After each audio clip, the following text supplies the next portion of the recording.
आज की कहानी का शीर्षक है बड़े घर की बेटी। ये कहानी मुंशी प्रेमचंद जी द्वारा लिखी गई है। तो चलिए कहानी शुरू करते हैं।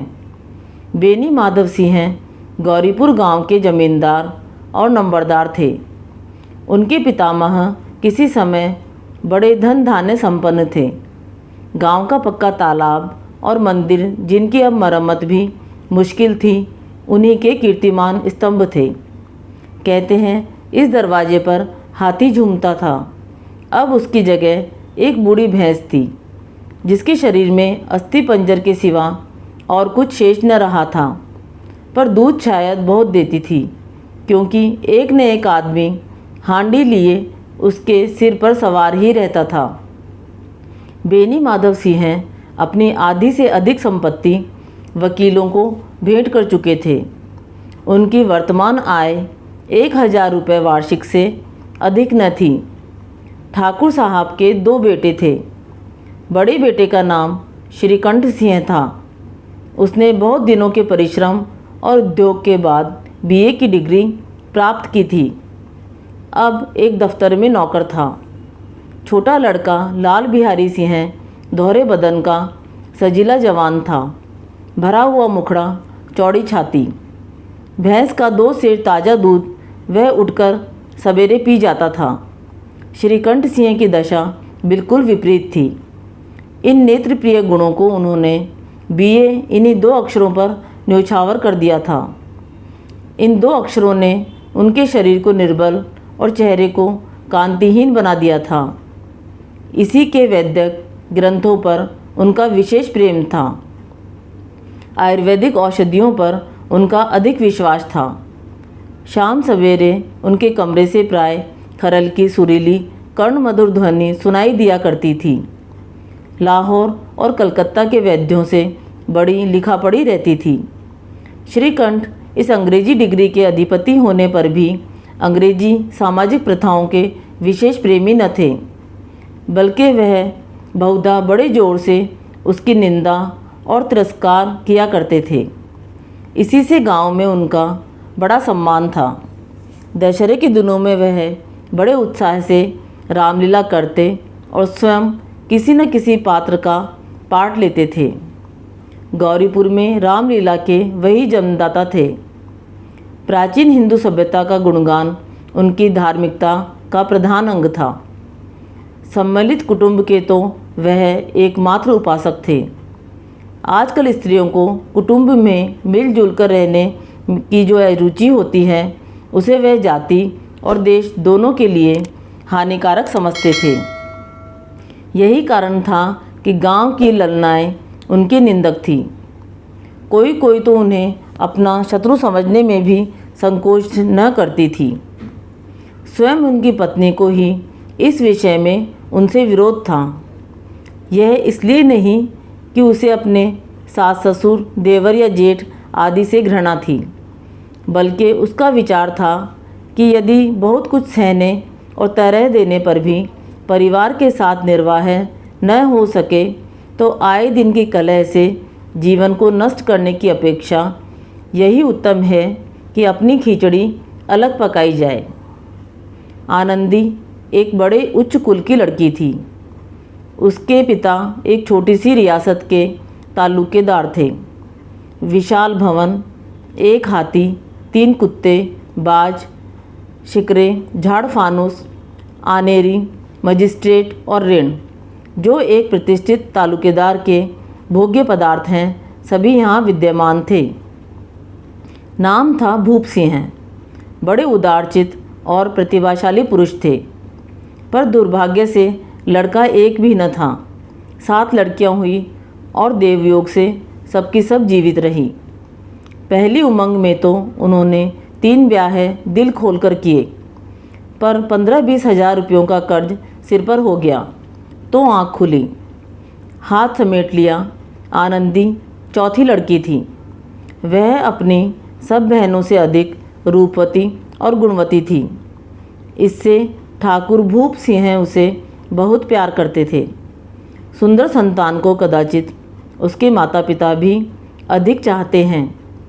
ठाकुर साहब बड़े धर्म संकट में थे। कि इसका विवाह कहाँ से करें और कहाँ करें। न तो यह चाहते थे कि ऋण का बोझ बढ़े और न यह स्वीकार था कि उसे अपने को भाग्यहीन समझना पड़े।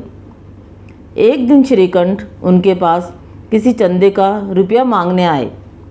शायद नागरी प्रचार का चंदा था। भूप सिंह उनके स्वभाव पर रीझ गए और धूमधाम से श्रीकंठ सिंह का आनंदी के साथ ब्याह हो गया। आनंदी अपने नए घर में आई तो यहाँ का रंग ढंग कुछ और ही देखा। जिस टीम टाम की उसे बचपन से ही आदत पड़ी हुई थी वह यहाँ नाम मात्र को भी न था।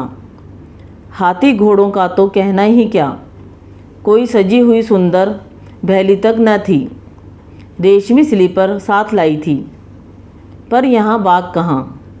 मकान में खिड़कियाँ तक न थी, न ज़मीन पर फर्श और न दीवार पर तस्वीरें। यह एक सीधा साधा देहाती गृहस्थी का मकान था, किंतु आनंदी ने थोड़े ही दिनों में अपने आप को इस नई अवस्था के ऐसा अनुकूल बना लिया मानो उसने विलास के सामान कभी देखे ही न थे। एक दिन दोपहर के समय लाल बिहारी सिंह 2 चिड़िया लिए हुए आया और भावत से बोला, जल्दी से पका दो, मुझे भूख लगी है। आनंदी भोजन पकाकर उसकी राह देख रही थी। अब वह नया व्यंजन बनाने बैठी। हांडी में देखा तो घी पाव भर से अधिक न था। बड़े घर की बेटी किफ़ायत क्या जाने, उसने सब घी मांस में डाल दिया। लाल बिहारी खाने बैठा तो दाल में घी न था। बोला, दाल में घी क्यों नहीं छोड़ा? आनंदी ने कहा, घी सारा मांस में पड़ गया। लाल बिहारी जोर से बोला, अभी परसों ही घी आया है, इतना जल्दी उठ गया? आनंदी ने उत्तर दिया, आज तो कुल पाव भर रहा होगा, वह सब मैंने मांस में डाल दिया। जिस तरह सूखी लकड़ी जल्दी से जल उठती है, उसी तरह क्षुधा से बावला मनुष्य जरा जरा सी बात पर तिनक जाता है। लाल बिहारी को भावच की यह ढिठाई बहुत बुरी मालूम हुई। तिनक कर बोला, मैके में तो चाहे घी की नदियाँ बहती हों, स्त्री गालियाँ सह लेती हैं, मार भी सह लेती है, पर मैके की निंदा उनसे नहीं सही जाती। आनंदी मुँह फेर कर बोली, हाथी मरा भी तो 9 लाख का, वहाँ इतना घी नित्य नाई कहार खा जाते हैं। लाल बिहारी जल गया, थाली उठाकर पलट दी और बोला, जी चाहता है जीभ पकड़कर खींच लूँ। आनंदी को भी क्रोध आ गया, मुँह लाल हो गया। बोली, वह होते तो आज इसका मज़ा चखाते। अब अपड़ उज्जट ठाकुर से रहा न गया। उसकी स्त्री एक साधारण जमींदार की बेटी थी। जब जी चाहता उस पर हाथ साफ कर लिया करता था। खड़ाऊ उठाकर आनंदी की ओर जोर से फेंकी और बोला, जिसके गुमान पर भूली हुई हो उसे भी देखूंगा और तुम्हें भी। आनंदी ने हाथ से खड़ाऊ रोकी, सिर बच गया, पर उंगली में बड़ी चोट आई। क्रोध के मारे हवा से हिलते पत्ते की भांति कांपती हुई अपने कमरे में आकर खड़ी हो गई। स्त्री का बल और साहस, मान और मर्यादा पति तक है। उसे अपने पति के ही बल और पुरुषत्व का घमंड होता है। आनंदी खून का घूंट पीकर रह गई। श्रीकंठ सिंह शनिवार को घर आया करते थे। बृहस्पतिवार को यह घटना हुई थी। 2 दिन तक आनंदी को भवन में रही, न कुछ खाया न पिया, उनकी बाट देखती रही। अंत में शनिवार को वह नियमानुकूल संध्या समय पर घर आए तो बाहर बैठकर कुछ इधर उधर की बातें, कुछ देश काल संबंधी समाचार तथा कुछ नए मुकदमों आदि की चर्चा करने लगे। यह वार्तालाप 10 बजे रात तक होता रहा। गांव के भद्र पुरुषों को इन बातों में ऐसा आनंद मिलता था कि खाने पीने की भी सुध नहीं रहती थी। श्रीकंठ को पिंड छुड़ाना मुश्किल हो जाता था। ये 2-3 घंटे आनंदी ने बड़े कष्ट से काटे। किसी तरह भोजन का समय आया, पंचायत उठी। एकांत हुआ तो लाल बिहारी ने कहा, भैया आप जरा भाभी को समझा दीजिएगा कि मुँह संभाल कर बातचीत किया करे। नहीं तो एक दिन अनर्थ हो जाएगा। बेनी माधव सिंह ने बेटी की ओर साक्षी दी। हाँ, बहू बेटियों का यह स्वभाव अच्छा नहीं कि मर्दों के मुँह लगे। लाल बिहारी, वह बड़े घर की बेटी है तो हम भी कोई कुर्मी कुहार नहीं हैं। श्रीकंठ ने चिंतित स्वर में पूछा, आखिर बात क्या हुई? लाल बिहारी ने कहा, कुछ भी नहीं, यूं ही आप ही उलझ पड़ी। मैके के सामने हम लोगों को कुछ समझती ही नहीं। श्रीकंठ खा पीकर आनंदी के पास गए। वह भरी बैठी थी। यह हजरत भी कुछ तीखे थे। आनंदी ने पूछा, चित्त तो प्रसन्न है? श्रीकंठ बोले, बहुत प्रसन्न है, पर तुमने आजकल घर में यह क्या उपद्रव मचा रखा है? आनंदी की त्योरियां पर बल चढ़ गया। झुंझलाहट के मारे बदन में ज्वाला सी दहक उठी। बोली, जिसने तुमसे यह आग लगाई है उसे पाऊँ और मुंह झुलस दूँ। श्रीकंठ, इतनी गर्म क्यों होती हो? बात तो कहो। आनंदी, क्या कहूँ, यह मेरे भाग्य का फेर है, नहीं तो गंवार छोकरा जिसको चपरासीगिरी करने का भी शौर नहीं, मुझे खड़ाऊ से मारकर यो न करता। श्रीकंठ, सब हाल साफ साफ कहो तो मालूम हो, मुझे तो कुछ पता नहीं। आनंदी, परसों तुम्हारे लाडले भाई ने मुझसे मांस पकाने को कहा। घी हांडी में पाव भर से अधिक न था, वह सब मैंने मांस में डाल दिया। जब खाने बैठा तो कहने लगा, दाल में घी क्यों नहीं है? बस इसी पर मेरे मैके को बुरा भला कहने लगा। मुझसे न रहा गया। मैंने कहा कि वहाँ इतना घी तो नाई कहार खा जाते हैं और किसी को जान भी नहीं पड़ता। बस इतनी सी बात पर इस अन्यायी ने मुझ पर खड़ाऊ फेंक मारी। यदि हाथ से न रोक लूँ तो सिर फट जाए। उसी से पूछो, मैंने जो कुछ कहा है वह सच है या झूठ? श्रीकंठ की आंखें लाल हो गई। बोले, यहाँ तक हो गया इस छोकरे का यह साहस?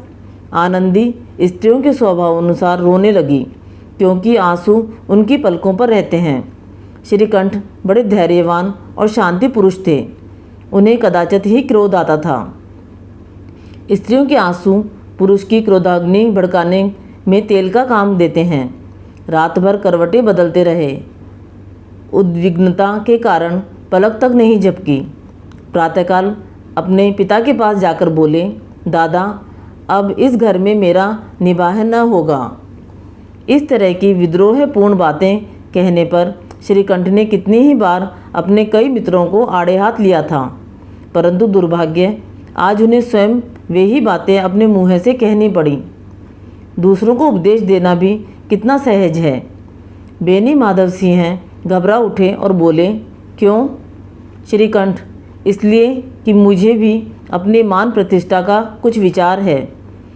आपके घर में अब अन्याय और हठ का प्रकोप हो रहा है। जिनको बड़ों का आदर सम्मान करना चाहिए वे उनके सिर चढ़ते हैं। मैं दूसरे का नौकर ठहरा घर पर रहता नहीं। यहाँ मेरे पीछे स्त्रियों पर खड़ाऊ और जूतों की बौछार होती है।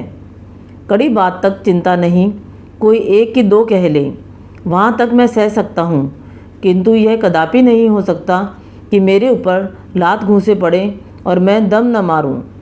बेनी माधव सिंह कुछ जवाब न दे सके। श्रीकंठ सदैव उनका आदर करते थे। उनके ऐसे तेवर देखकर बूढ़ा ठाकुर अवाक रह गया। केवल इतना ही बोला, बेटा, तुम बुद्धिमान होकर ऐसी बातें करते हो। स्त्रियां इस तरह घर का नाश कर देती हैं। उनको बहुत सिर चढ़ाना अच्छा नहीं। श्रीकंठ बोला, इतना मैं जानता हूँ, आपके आशीर्वाद से ऐसा मूर्ख नहीं हूँ। आप स्वयं जानते हैं कि मेरे ही समझाने बुझाने से इसी गांव में कई घर संभल गए, पर जिस स्त्री के मान प्रतिष्ठा का ईश्वर के दरबार में मैं उत्तरदाता हूँ, उसके प्रति ऐसा घोर अन्याय और पशुवत व्यवहार मुझे असहनीय है।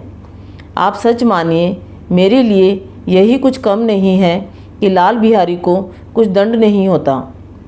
अब बेनी माधव सिंह भी गरमाए। ऐसी बातें और न सुन सके। वे बोले, लाल बिहारी तुम्हारा भाई है, उसे जब कभी भूल चूक हो उसके कान पकड़ो। लेकिन श्रीकंठ बोले, लाल बिहारी को मैं अब अपना भाई नहीं समझता। बेनी माधव सिंह बोले, स्त्री के पीछे? श्रीकंठ बोला, जी नहीं, उसकी क्रूरता और अविवेक के कारण। दोनों कुछ देर चुप रहे। ठाकुर साहब लड़के का क्रोध शांत करना चाहते थे, लेकिन यह नहीं स्वीकारना चाहते थे कि लाल बिहारी ने कोई अनुचित काम किया है।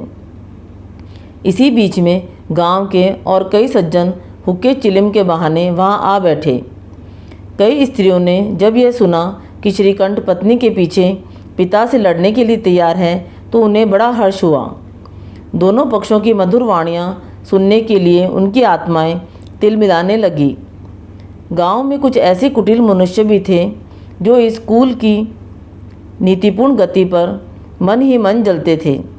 वे कहा करते थे, श्रीकंठ अपने बाप से दबता है इसलिए वह दब्बू है, उसने विद्या पढ़ी इसलिए वह किताबों का कीड़ा है। बेनी माधव सिंह उसकी सलाह के बिना कोई काम नहीं करते, यह उनकी मूर्खता है। इन महानुभावों की शुभकामनाएं आज पूरी होती दिखाई दी। कोई हुक्का पीने के बहाने और कोई लगान की रसीद दिखाने आकर बैठ गया। बेनी माधव सिंह पुराने आदमी थे, इन भावों को ताड़ गए। उन्होंने निश्चय किया, चाहे कुछ भी क्यों न हो, इन देहातियों को ताली बजाने का अवसर न दूंगा।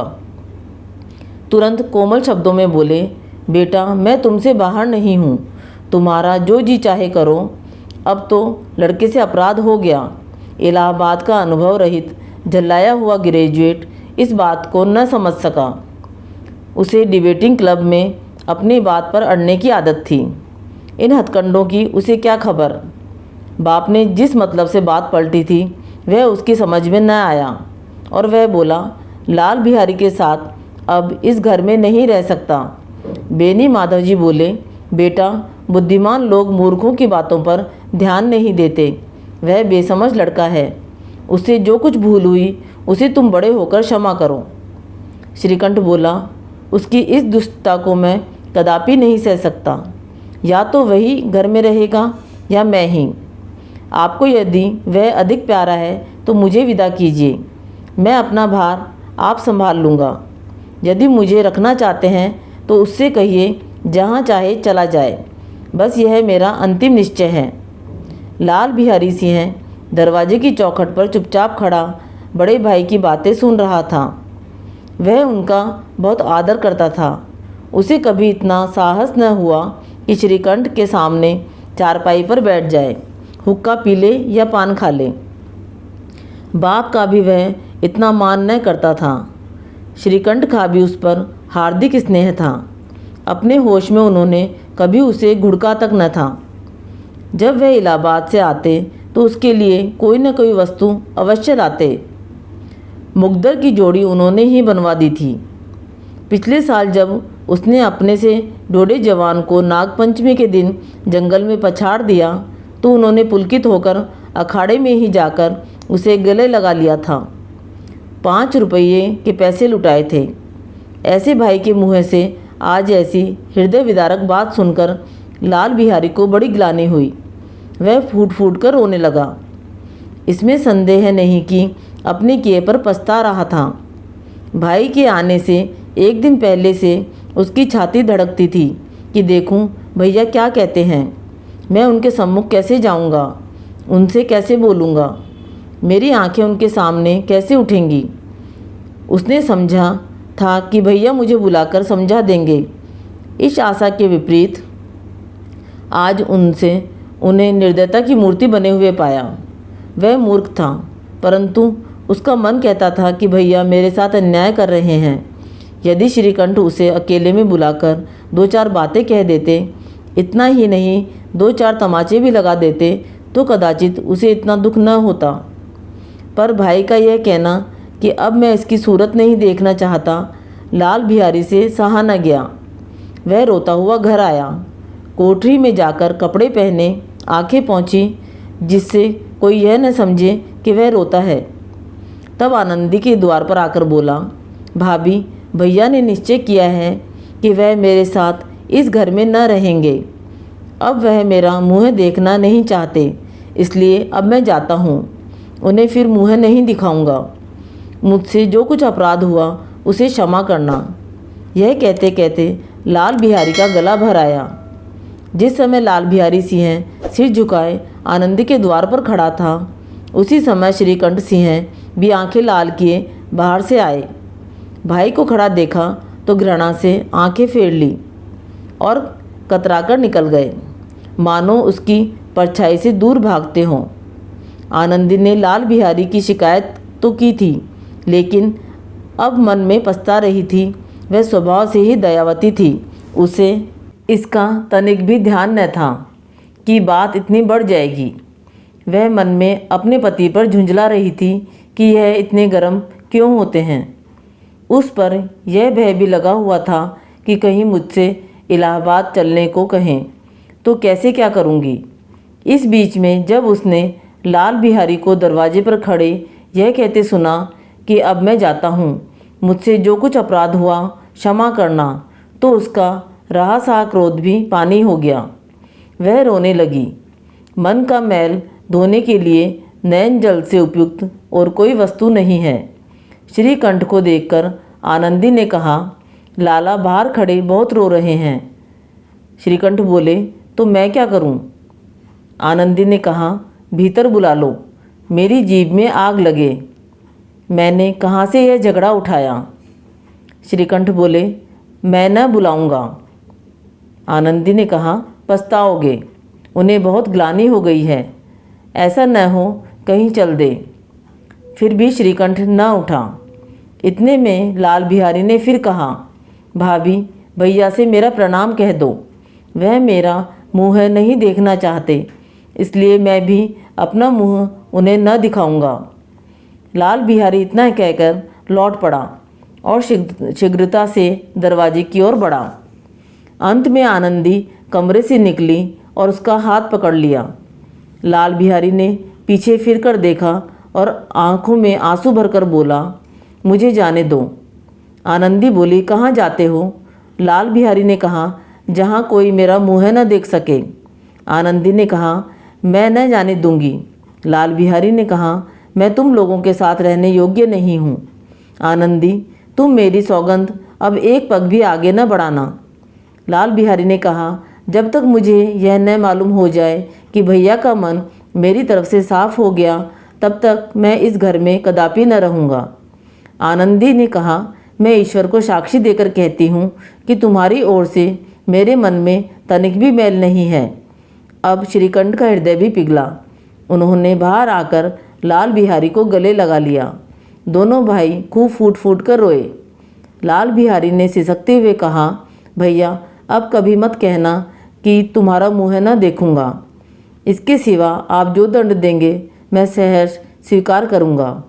श्रीकंठ ने कांपते हुए स्वर में कहा, लल्लू इन बातों को भूल जाओ, ईश्वर चाहेगा तो फिर ऐसा अवसर न आएगा। बेनी माधव सिंह बाहर से आ रहे थे। दोनों भाइयों को गले मिलते देखकर आनंद से पुलकित हो गए। बोल उठे, बड़े घर की बेटियां ऐसी ही होती है, बिगड़ता हुआ काम बना लेती है। गांव में जिसने यह वृतांत सुना उसी ने इन शब्दों में आनंदी की उदारता को सराहा। बड़े घर की बेटियां ऐसी ही होती हैं। इस कहानी के माध्यम से मुंशी प्रेमचंद जी भी यही कहना चाहते हैं कि किसी भी घर में पारिवारिक शांति और सामंजस्य बनाए रखने में घर की स्त्रियों की अहम भूमिका होती है। घर की स्त्रियां अपनी समझदारी से टूटते बिखरते परिवारों को भी जोड़ सकती हैं। आपको ये कहानी पसंद आई तो कहानी को लाइक व शेयर करें। चैनल पर नए हैं तो चैनल को सब्सक्राइब करना ना भूलें। कहानी सुनने के लिए धन्यवाद।